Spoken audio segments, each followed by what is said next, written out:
Okay, so login is pretty easy. It will give you a bunch of either Facebook, Google, or you can create your own email and password.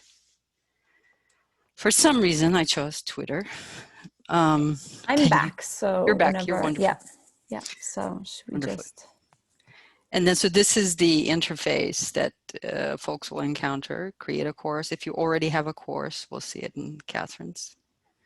I have one, and Catherine, take it away if you want. Okay, great. So let me just, now I can share my screen. I think I can share my screen. Yeah, is that right?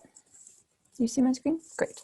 Okay, so this is just kind of, I have my students annotate something in Perusal every week, and they either annotate kind of primary source documents or they annotate secondary source documents. And so with the image annotations, they have to make sure that they are, there's a little button at the top, and AJ, I'm sure you'll get to this, where they select if they're annotating text or image. So they have to make sure that they've done that. But then once they have, it's like pretty self-explanatory, right? They can kind of drop points. This, I think students should not do this. The student highlighted like a whole field of the image, and then makes it hard to find the other comments, right? So that's kind of one thing you can ask students to highlight small sections rather than big sections. But one thing that's good about kind of what my students do when they annotate is that they tend to like respond to each other. So here they're just kind of commenting to one another, but others will kind of, they can ask questions. So they ask a question and then follow up on the question. You can ask them questions. So I kind of asked them if they would translate. This is the revolutionary calendar made by the French revolutionaries. And so it has the normal months have been replaced with months that are based on the names of weather. And then you have a kind of 10-day week that's been put in place. So this document already is like pretty ripe for annotation. But like I asked them if they could translate some of the month names. So here's a student responding to that. And then you'll see some of them did other translations, others, kind of falling frog over here in the corner. So I've never given them, I give them instructions about what maybe I'm asking them to annotate, but I let them have pretty free range in what they do. And I've found that they were just as good at figuring out the software, like the program, as me. So I didn't have to give them super technical instructions. They just kind of figured out how to do it. So that was kind of a weight off my mind. Yeah, and I think it works. I think I've found like the annotations I've found are really nice for images because it's like a smaller, more constrained object, and they can really respond to each other. When I've had them annotating like secondary sources, they're often aren't talking to each other because they're all picking up about different parts of the text. So that's just been my experience.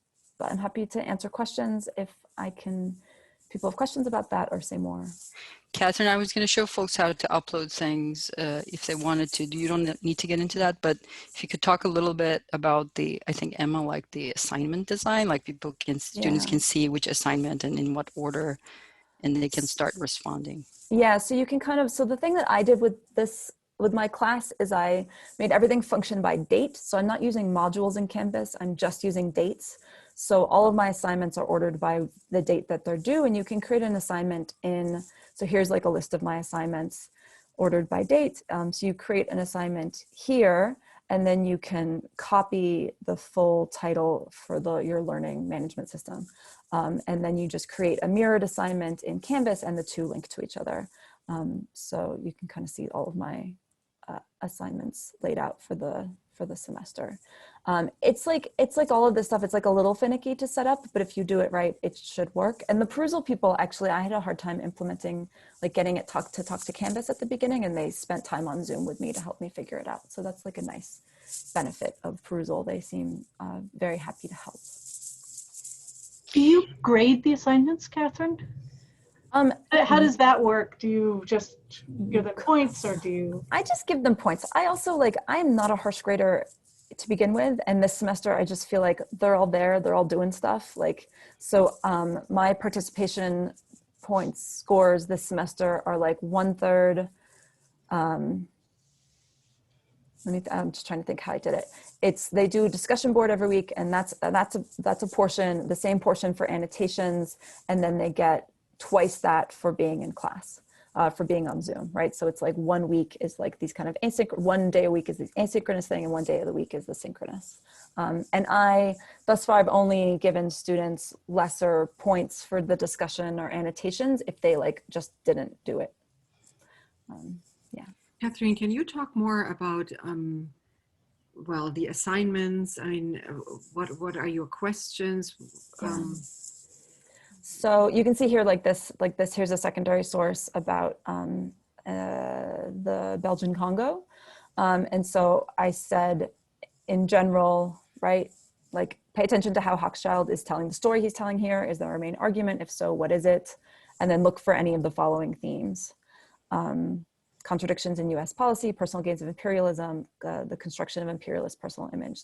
So that's one. I think other ones I don't necessarily have assignments for them, but in class I'll say like, I send out an announcement every week about what we're reading and why, and kind of what I'm asking them to look for.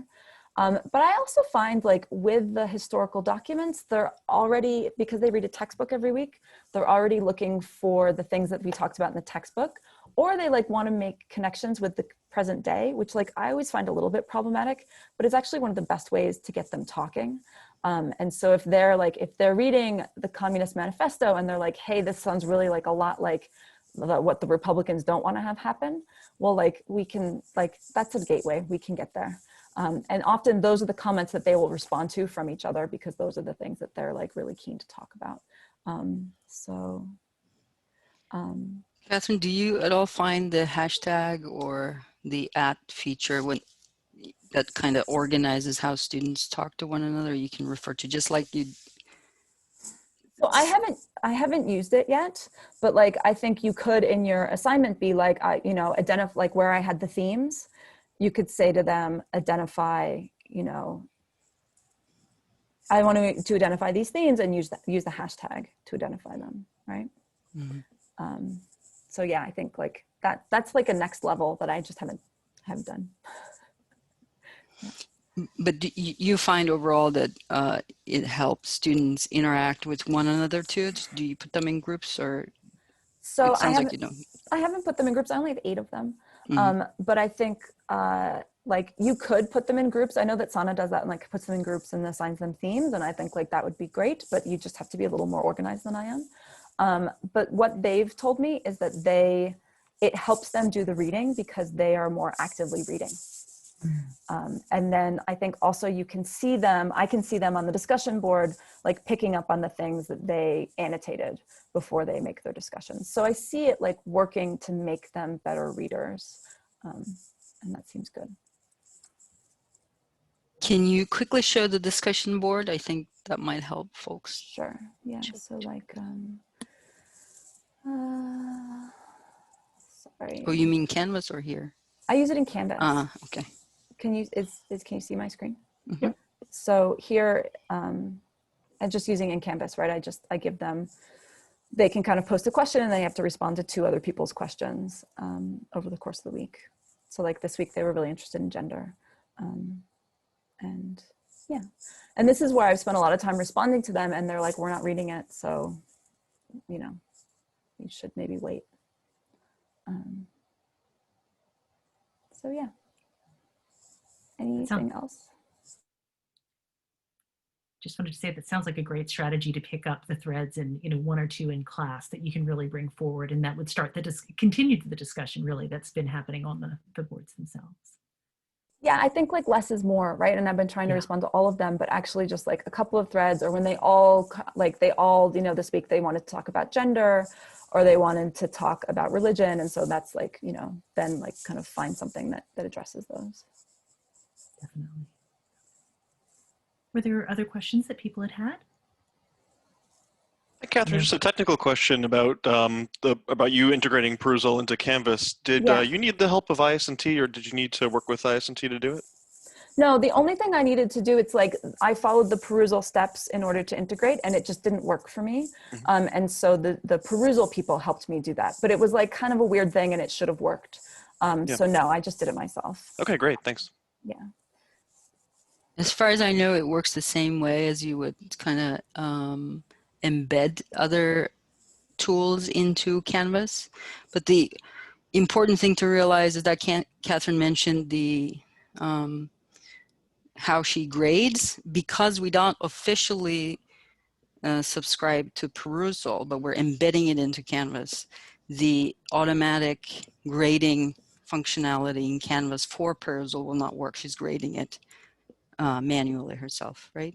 Yeah, I'm putting my grades in Excel, except for the quizzes that are done in Canvas, because I just don't want to update Canvas constantly with their grades. And Canvas seems like it's really targeted towards like you earn points and therefore you get that, and that's what you get. And I think that grading in the humanities can just be, it's like a little fuzzier than that sometimes. So I told them that if they want to know how they're doing in class, they should talk to me, but otherwise they'll see their quiz grades, but that's it. I mean, unless they like write a paper or something, and clearly I'm going to show them their grades. I'm not like hiding that information from them.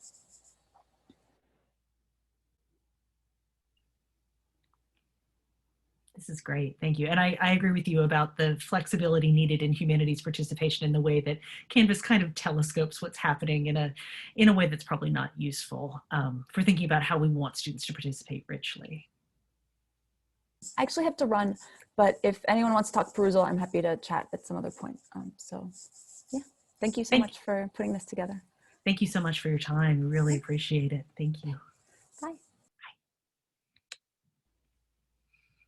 All right, well, that's wonderful. Aiyar, did you want to show a little bit more about the tool itself, or did people have questions? Would people like to see the tool in action before we transition to Kami?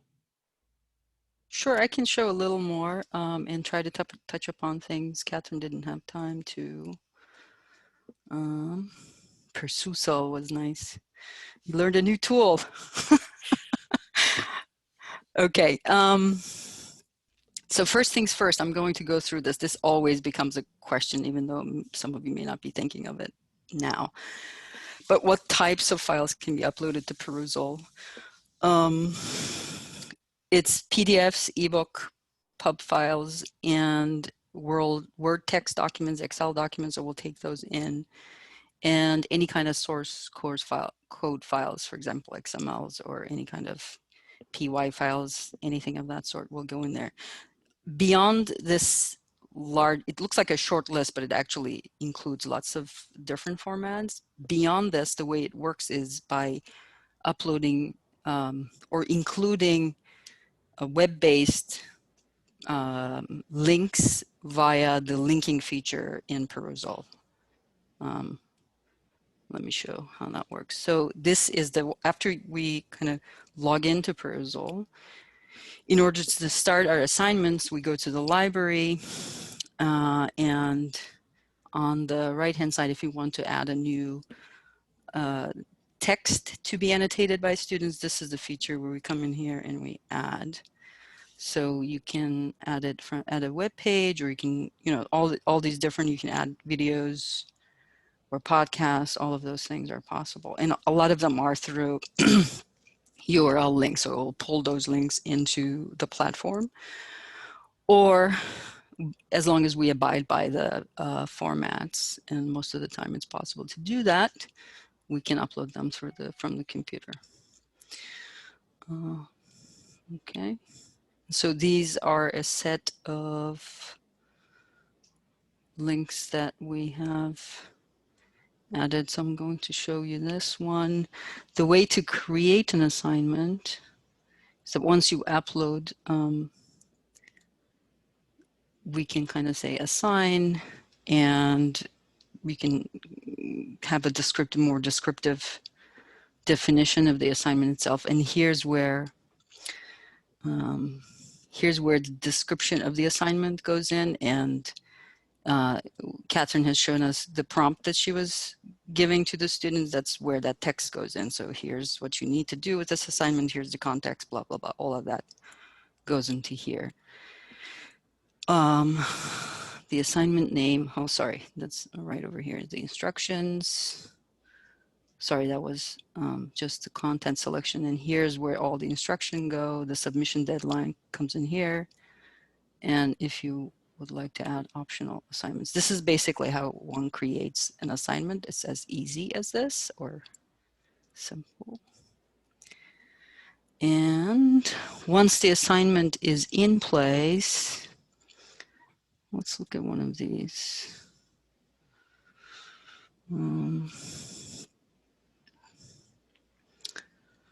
So the interface the students will be seeing probably will look like this. Let me get rid of that. So the comments, they would just highlight a section of it. Hang on, let me get rid of these top things over here. So this is the text. This on top there, where the A stands for text annotation, and the image stands for the image annotation. So if you want a text annotation, you can come over here and highlight a portion of the text. Sorry. Why is that not working right now?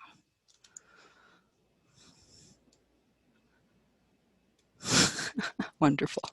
It actually works, everybody.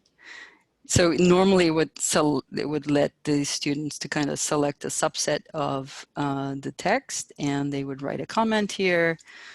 The comment goes in here. And if they wanted to add a link or a video, all of those things are possible. And if I wanted to refer to someone else in the class, I could select that person and have a conversation in here that way. All the comments, all the conversation would be linked here. And one can star a comment. Let's see, you can see the table of contents. You can look for these comments. This is a useful feature. You can add a notification here. Bookmark it. And one can also take notes on the, the text being on one side, and there's a note feature. And this one is actually a useful one to read aloud. Can read in various languages. Can read supposedly the text aloud. Well, this the text English, so that's for anyone who needs to use that feature or is interested in it. That's available there. The other useful features are, let's see. So for a class, if you want students to organize their discussion around certain topics, you can create a set of hashtags, and every time a student detects a topic occurring in the text, they can kind of highlight that with that hashtag. Sort of organizes the structure of the discussion a little better. That's possible with the hashtag feature. Students can have one-on-one, it's totally easy to form groups. Here's one group over here, and you can either send announcements to the whole class or to subset of the class. Let me pick another text actually from here so that I don't know what's up with this one. The other thing that could be useful. So this is a Wikipedia page. So it's completely possible to now here this works. So highlight a certain portion of the Wikipedia page and add a comment right there. If there are other comments, it would be possible to see them.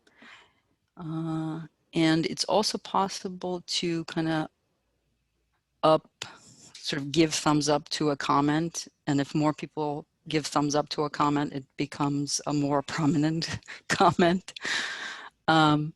So the web annotations or web page annotations are useful in a way that's a functionality that Hypothesis also does. If you're doing simple web annotations, Perusal has that functionality within it, as you can see here. And Catherine has shown us already how the image annotations work, but the images are also, you can add an image, but it has to be a PDF You cannot immediately have the students annotate images or links to the images that you pull into Perusal in order to be able to annotate them. Obviously, those have to be static. So you would have to convert that image into a PDF file, load it in the way that I showed you, and then it becomes available for students to annotate it that way. This image is pulled off of Wikipedia, and it's possible to annotate it that way. Okay. Great. Thank you. Thank you, AJ, so much. So I think for the sake of, unless people have immediate questions right now, I want to make sure that Sana does have the full time to present her insights, and then we can do a brief demonstration of that tool as well. Sana, are you ready? Hi everyone. I'm sorry. May I introduce you briefly? I know everyone knows you, but I just want to make sure too. You all know Sana Aiyar is a historian of modern South Asia. She received her PhD from Harvard in 2009, and she held an Andrew Mellon postdoctoral fellowship at Johns Hopkins from 2009 to 10. From 2010 to 2013, she was assistant professor of history at the University of Wisconsin-Madison, and her broad research and teaching interests lie in the regional and transnational history of South Asia and South Asian diasporas, with a particular focus on colonial and post-colonial politics and society in the Indian Ocean. Thank you so much for being with us today. Thanks. And, I think what's most relevant to this group, and not something that Erica, you would know, is that I am really not techno savvy at all. In fact, I was giggling at being invited to this, but, and, I think, that is relevant because I have made the jump to Kami, and it's been a pretty easy jump, and I'm now a evangelist about it. So, that's a little tidbit. So I thought maybe I could tell you a little bit about the class, because that's kind of relevant to the kind of assignments that we've been using. And AJ, maybe you could, and I'll do a screen share to show examples, but maybe I'll leave the demonstration of how it actually works to you, because you do it in a much more clear and organized way compared to me. So the class that I teach right now is World History, and we have about 16 students enrolled. I have another co-teacher, and it's a class that meets twice a week. The Tuesdays are asynchronous, and the Thursdays are in discussion. And we have moved to putting all our reading material onto Kami. So we're using Kami as the reading sort of annotation tool. And there are basically 3 sets of exercises that the students have been doing. The lectures are basically pre-recorded mini lectures of about 20 minutes each. And at the end of each mini lecture, there's a short assignment, which is designed essentially to make sure that the students are actively listening. And in some ways, it's sort of also designed to try and simulate the in-person discussion. So, in lecture, if I was in person, I'd show an image and then have just a few quick questions. So we're using Kami for that. We are using Kami also in some instances in that asynchronous class to offer a short reading, and then they read it and then do a bit of a discussion thread. And then the third way in which we're using Kami is for the bulk of the readings for discussion section that are both secondary sources but also primary sources. And that really is the foundation of sort of the class. So let me try and make the screens work. I've got a whole bunch of windows open here, so I want to make sure that I show you the correct ones first. Okay, so the first one will be a picture annotation that was part of the kind of mini assignment that's given to them after a short mini lecture. And this is the example of all the students basically annotating the same image. They were given a short prompt that is a bit like a quiz that really directly related to something that they had learned about in the section, and then they were asked to basically identify 2 things. And you see here that they all are, it's busy because it's, all 16 were annotating the same one. They sort of annotating, replying to one another. The late student will always say, couldn't agree with you more as the annotation, but at least they have had to read through and look at it a little bit. Perusal, I've heard, is better for image annotations because I think you can pin it a little better, but for this purpose, it worked fine. The second, let me see if I can pull that up. So the second example, I will first show you,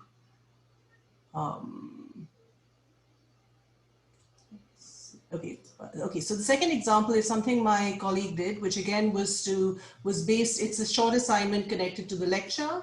And he asked the students to, oh wait, have I identified, just a minute, did you? Let me make sure I'm getting you to see the right document. Should be sharing this, the Declaration of Human Rights. Are you all able to see it okay?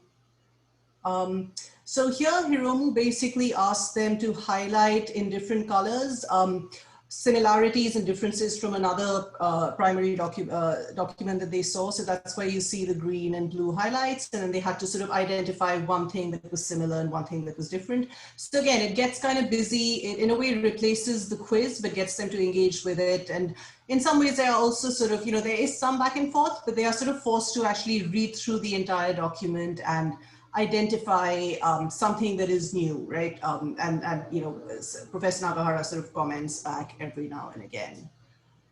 And then the third way in which we, and you know, I think that this is actually the bulk of what we do.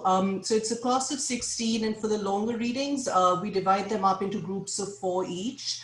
And we've also split up our discussion section into 2. So basically one discussion section has 8 students, and amongst those 8, for each annotation, they are split into groups of 4 each, because it really gets too busy for them to have a proper discussion on it and to be able to follow things. Sometimes, so at the beginning of the semester, we were giving directed prompts for the reading, but I've now, you know, now we are all kind of used to the content and things, and now it's more about free flowing. It's a very easy prompt of how does this engage with the material that you have. And this is an example of what they did this morning. Which basically is a primary source again. It's a newspaper report. And this really got busy in a back and forth. It's essentially about an Indian journalist who is reporting on and writing about the treatment of African Americans in 1908 in America. He sort of visits the US. And, you know, there are contemporary resonances, which is partly why it got quite busy. But as you say, there's lots and lots of, you know, highlights back and forth. In fact, most of the comments have these multiple replies. And this to me really does simulate, you know, the in-person discussion. In fact, I would go so far as to say that the kind of comments that the students have here are more thoughtful and more directly related to the text than I've ever actually experienced in person, because they are engaging with one another. They are sort of replying to one another. They're sort of used to this method now, you know, we're in week 6. And it was really meaningful, the kinds of back and forth they are having. They even, you know, dealing with any content that is about race and immigration, as, you know, one of the other things is, you know, they are sort of, you know, the contemporary resonance is very obvious. And sometimes as an instructor, you're in a difficult position to decide pedagogically how much of that intervention you're going to do in terms of bringing in your personal politics and stuff. And what has been really amazing to see actually is the students, you know, I don't want to use the phrase calling each other out, because I think it's not as aggressive or it's not, you know, intended to do that. But I think the discussion has been quite robust in that, and it allows me to actually just be able to sit back and type in, I think that you got it right, or I think that that interpretation is a fair one. So, you know, those are the 3 ways in which we've used this. And so far it's been really successful. What is not as successful is that it is a lot of pinging, you know, so I've got my notifications on and my inbox just explodes on the Wednesday before class. And it is really tempting to go in and, you know, so it's a balance that I have to learn in terms of, it's so tempting to get into that first discussion. Some students do it, you know, 2 or 3 days ahead of time. And then I find that, you know, I'll be responding to the early responders, which isn't really fair because they have a deadline by which to do this. And I did have asked them to complete their annotations by 5 p.m. the evening before our 10 a.m. class. But unless I'm willing to spend the whole evening really looking at all of it, responding to it, and if I decide not to respond to it, at least sort of think about what are the things I want to flag in class the next day, it's a lot of prep work. And so that's got a balance that I'm still trying to figure out. You know, today, for example, it was 4 sets of readings, and, you know, this kind of discussion in all of them. And actually in class, we didn't even get to this last one. But I didn't feel bad about it because I've seen that they've already had that discussion going on. So, you know, all that I did was to flag for them the one point that no one picked up on. And it does so in a way, sort of, I'm moving away from thinking about this as, responding to each and every comment, but really sort of trying to flag for discussion, what is it that they actually did miss? And that's super helpful in saying, okay, so all of you wrote about these 3 topics, but this is one of the takeaways. So I think pedagogically, there's a lot to that. In terms of feedback we've got, because we've been speaking to the students about it, they've all said that the annotations are taking, a lot of time, and they had not anticipated as much time. They now are better at managing time, and they do take a lot of time. And I've had to, essentially say your 90-minute class is actually reduced to a 45-minute discussion section. So, think about the time that you're spending on that. And in terms of sort of managing coursework, because they also said in the asynchronous class, they are pausing. So the lecture, the lecture material, including the short assignments, is designed to be 90 minutes, and it's taking them longer because they are pausing and then making their notes. And so I've told them, you can cut back on the note taking because the lectures are always available. And we are now trying to design our short assignments to be even shorter than they are, because I can see that they take a lot of time, but don't cut down on the annotation time, because that's kind of active class time, and it's in a way replacing that second 45-minute section. So I think so far so good. In terms of, just to anticipate some questions, because I heard you ask about assessment. So in terms of assessment, the short assignments are basically part of required lecture material. So there's no point that's given. So there's no actual sort of assessment we're doing. It's just they have to complete it. And I'll intervene at some point when kids get, when they get something wrong, I'll intervene. But for the most part, it's left for themselves. The annotation work is for readings is part of their class discussion. And that, has always been in our classes pretty, I think it's about 30% of the grade. And actually, I think that for all the students, I can tell how much work the quality. So we've always struggled and I think all humanities will do this, right? It's sort of always a bit of a struggle to give a fair grade for class participation, because inevitably the louder students, the more vocal students tend to be right up there. But actually their comments are not always that thoughtful. And so in a way I can really think about who is engaging with this material in terms of actual thoughtful comments. And as we're getting into week 6, I'm seeing in a way a difference between those students who are annotating simply to summarize, which is, one part of annotation and reading, but there are increasingly a large number of students who are actually being quite critical and are being able to read with critique and say, oh, but who is the author and things like that. So that's been a transition from about this week, which has been really nice and actually allows us now to begin to think about this exercise as, what we do as historians, which is really to be able to read critically. So that's been nice to see. And I think we would have missed that in just class discussion. That's wonderful. Thank you so much. Do people have questions?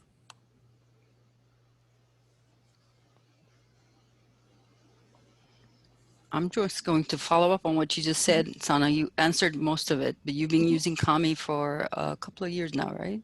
Yes. And in terms of in terms of the quality, if you were to compare it to the pre-Kami period, in terms of the quality of discussions you're having, you already kind of responded to that, but if you could elaborate on what the differences you're seeing after you started using Kami. So the students are doing much closer readings of the actual, as Catherine was saying, I think that they becoming better readers, because in discussion, and even though they have all of this prep work done, the discussions still can often feel rushed and a little bit superficial, right? And the students, often, and the feedback we've received has been, don't ask us such specific questions about the reading, because then it feels like it's not free flowing and it feels a bit high school like.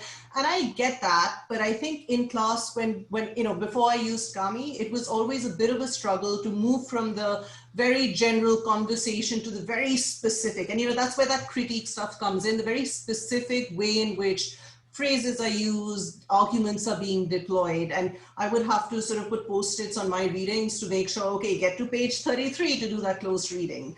And in some ways in class, it could feel a bit artificial to then have to stop a slightly superficial conversation and then go to the very specific just to get it done. And this way, I think, just in Kami, they are just forced to actually engage with the text, with a close reading, even if it is just to summarize what the author is saying. And then certainly that next jump into actually think about it more critically and analytically.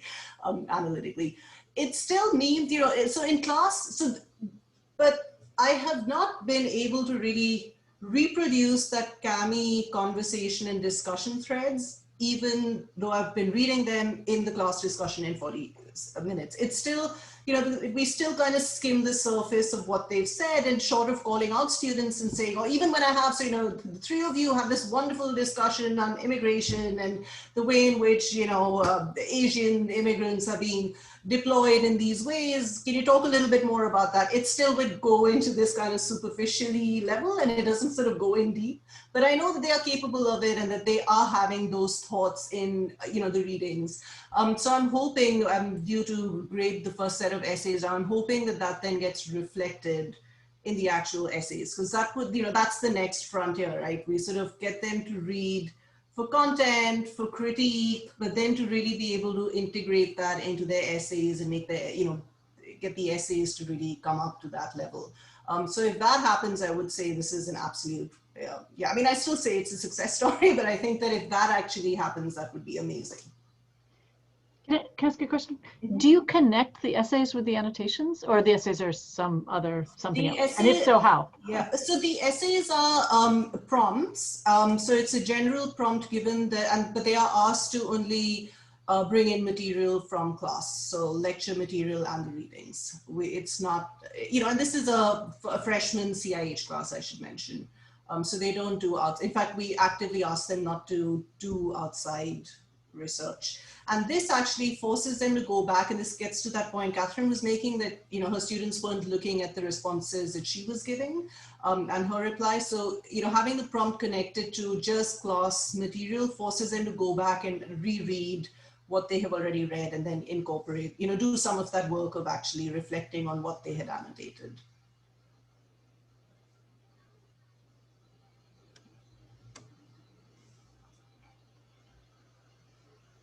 So just a practical question, in terms of incorporating into Canvas, is it the same procedure that we talked about with the previous tool? So it's a little different. Again, Kami is not, well, it's integrated into Canvas, but MIT doesn't have permissions to use it. So we basically, let me do another screen share. Let me find, here we go.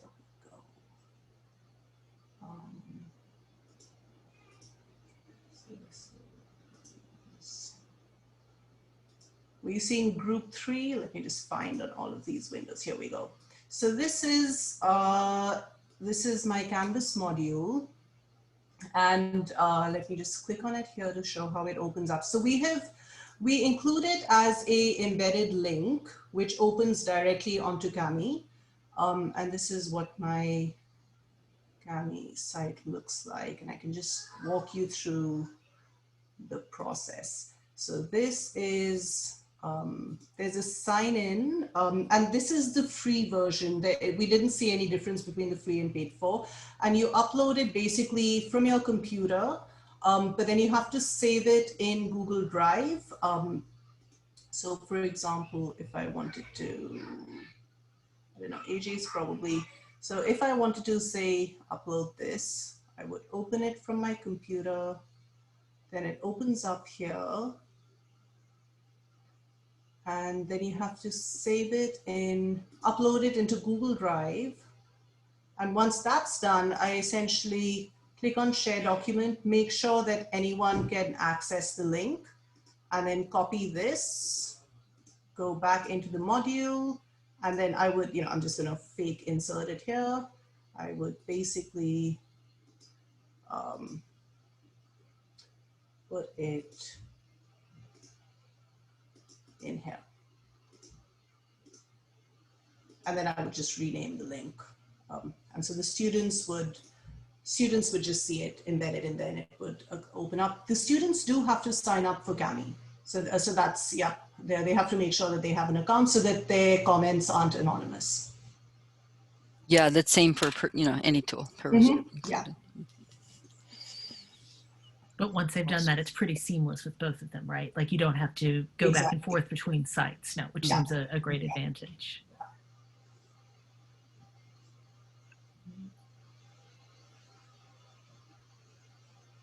Hi, as somebody who had to come from class and therefore missed all almost all the presentation. I'm reluctant to say, just tell me if you've already talked about it. But what I saw at the tail end looked, really helpful. And what you were saying actually about how it helps anchor discussion. I'm feeling some of that actually just with the Canvas discussion boards as well. So I know what you're saying. I also know how much extra time it's taking. So I'm really aware of that. And I'm also aware of how many different tools I'm asking my students to use.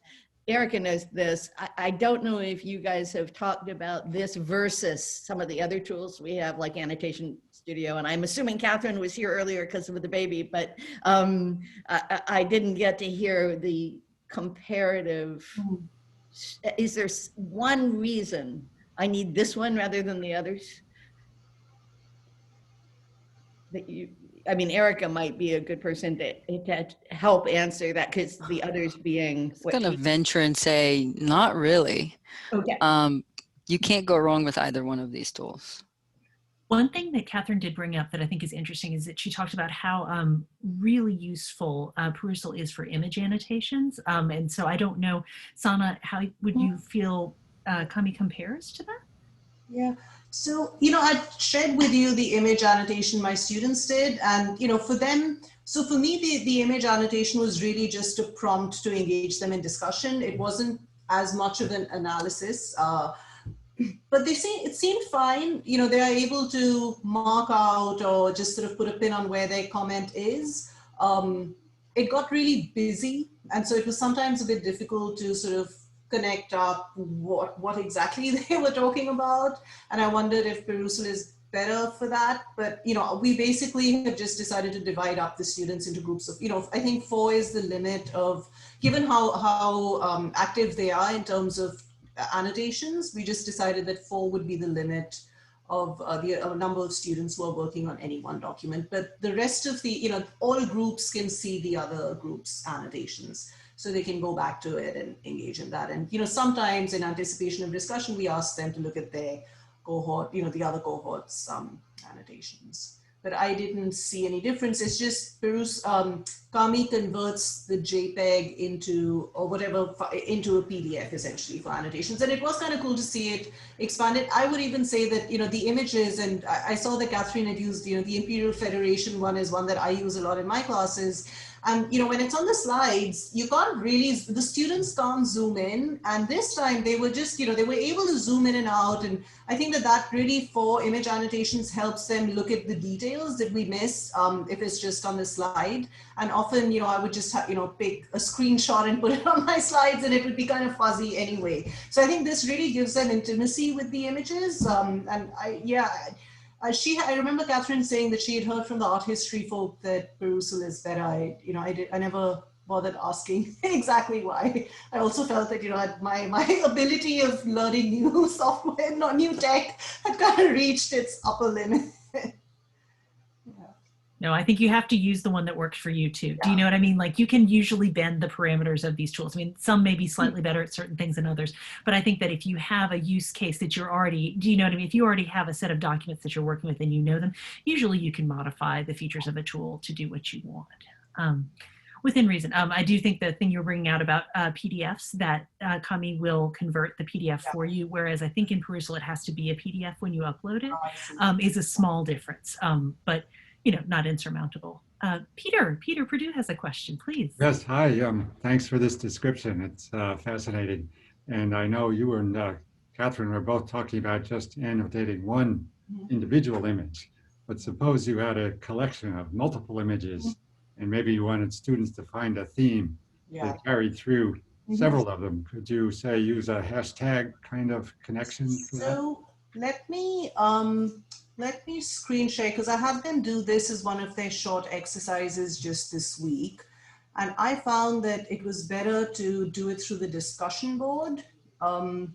So wait, let me just again make sure you're actually seeing the same one as I am. Nope, not this. I'm gonna just close a few of these windows. Here we go. So this was one way. So this is that same image, and I basically wanted them to look at 2, so I just uploaded it 2 separate times. But this week I wanted them to compare for their short assignments 4 different images, and then come up with just a theme to identify. So I gave them the, it was basically a prompt for your last short assignment, identify in a very brief comment, 1 to 2 sentences, one aspect that deploys this. And then I just linked these as embedded links rather than using Kami, because these were all websites, essentially. One is even just Wikipedia. And so the students could open them up. One was in fact Twitter, so they had to see this, and then this one. And then they needed to make a comment, just identify the one common theme. So that worked better with doing it as a discussion thread on Canvas rather than on Kami. I'm just going to say that you can do a similar thing in Perusal as well. You can upload multiple images, put them in a folder if you want to have them be in one place, but definitely multiple images will go in there, and then students can annotate them as they wish, or you wish. So I know that, oh, I'm sorry. Was there a question? Go ahead, please. Yeah, sorry. One of the things that really strikes me about Kami is how it looked so easy to set up that one individual site. And I was wondering, it might be beyond the scope of what you're doing in this class, but do you envision having students set up their own sources or their own writings in Kami for their peers to annotate? Because that could be something that they could very easily grasp and then put up a link in a discussion or something like that. Yeah, that's a great point. I do that for my grad students when they send me their dissertations. It's easier for me to give them feedback on that. But that's a really good tip, and especially in the more writing-heavy classes where there is the peer review and research papers. I think that would be really good. One thing I want to add, actually, in terms of the usability. So it is smooth. But when you want to divide up the students into 4 different teams or cohorts reading the same one, you do have to go through the process of putting up, basically uploading onto Google Drive, the same document 4 different times. Otherwise, you can't just very easily make a copy. Otherwise, they end up all in the same place, even when you sort of split them up. And I find that a little bit tedious. I wish, I think that Perusal, it sounded like you could just make the teams. But that's just the link. But there's no reason why. So anyone who has a Kami account can upload their material, and then essentially just make sure that they have it available to anyone who has the link.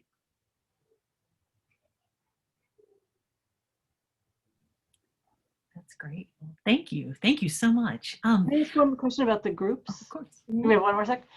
When you divide them into groups, are they all reading everything, but just annotating part of it? Yeah. So they all are supposed to, or are they actually reading different things and that they then report back to each other? So we're going to be doing that in 2 weeks' time, but that's when our class then collaborates with classrooms in India and Japan. So it's so many students, and then they'll be asked to read different things and then present.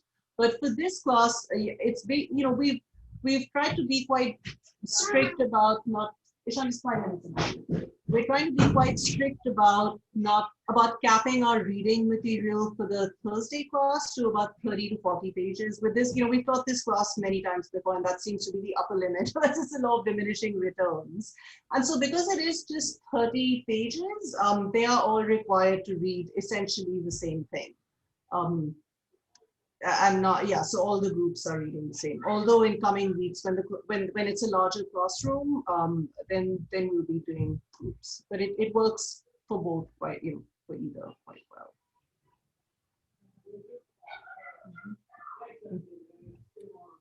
I'm waiting because I feel there will be another question if I just wait, much like class itself. Well, just while people are thinking of those final questions, I think that Mark might have gotten together. Mark, did you get together just a brief Kami demo?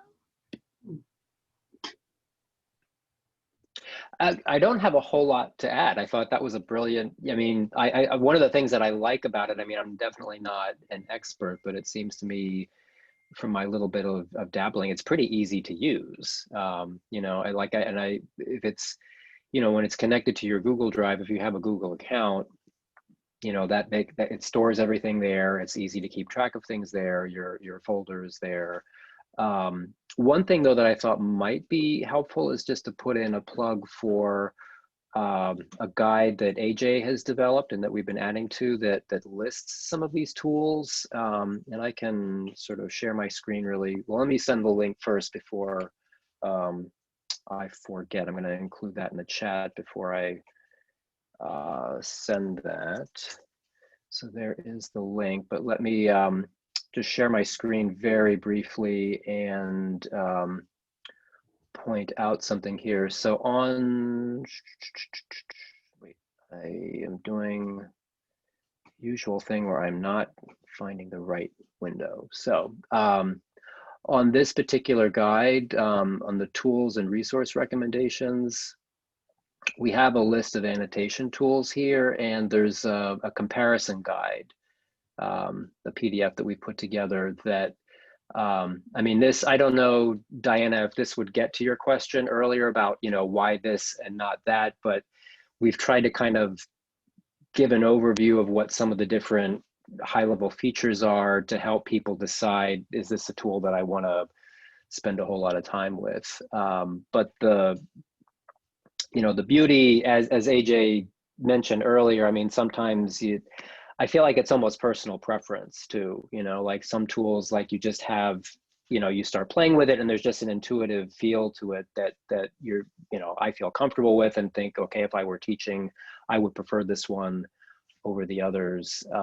And sometimes there is a specific, you know, I mean, it sounds like Perusal does have a more robust, you know, in terms of images and dealing with that. But like my observation about Kami, it seems like if you really want to focus on the annotations, it's easy to use, and it kind of, you know, keeps the threshold low in terms of trying to figure out how to manage lots of different bells and whistles that you may not really need.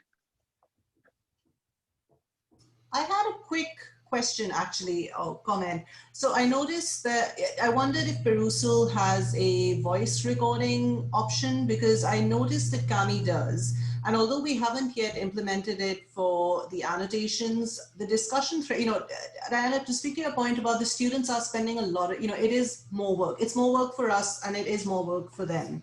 And they are getting pretty overwhelmed at this time in the semester. So we have moved, in fact, from this week to making one of our discussion threads voice rather than written comments. Because again, in my head, that, you know, that short assignment was supposed to be this informal discussion thread. You know, I was expecting not formed sentences, you know, just thoughts, you know, for this Twitter generation. But in fact, the discussions were, you know, full paragraphs of discussion. And I can see where that takes up a lot of time, and it's great. But, you know, it is eating into the stuff I really want them to focus on, which is the readings. So this week we decided to move, because Canvas has the option to do a voice memo rather than a discussion thread. And I again said, this is informal. This is because we want to hear your voices. And we asked them to actually reply to the person right ahead of them and then move the conversation in a new direction. And that worked really well. The students basically, the average recording was about a minute long. But I could tell that it was sort of, you know, like I'm sounding now, rather than, there were two students who clearly had written out their comments and read it out. But for the rest of them, they sort of took to the, you know, I think that the voiceover allows for the informality, which, you know, as a platform, and that perhaps sort of reduces the amount of time that they are sending, because it was still thoughtful, but it wasn't as time consuming, I think, as it would have been to actually type that out. So, you know, I think Kami does, often see a micro voice comment, and we might think about actually moving to that. So that would be something else to put in the pros and cons list of those. Definitely. Well, we are at 5:30, and I want to be mindful of time. Does anybody, just final questions or thoughts that anyone wants to bring up quickly?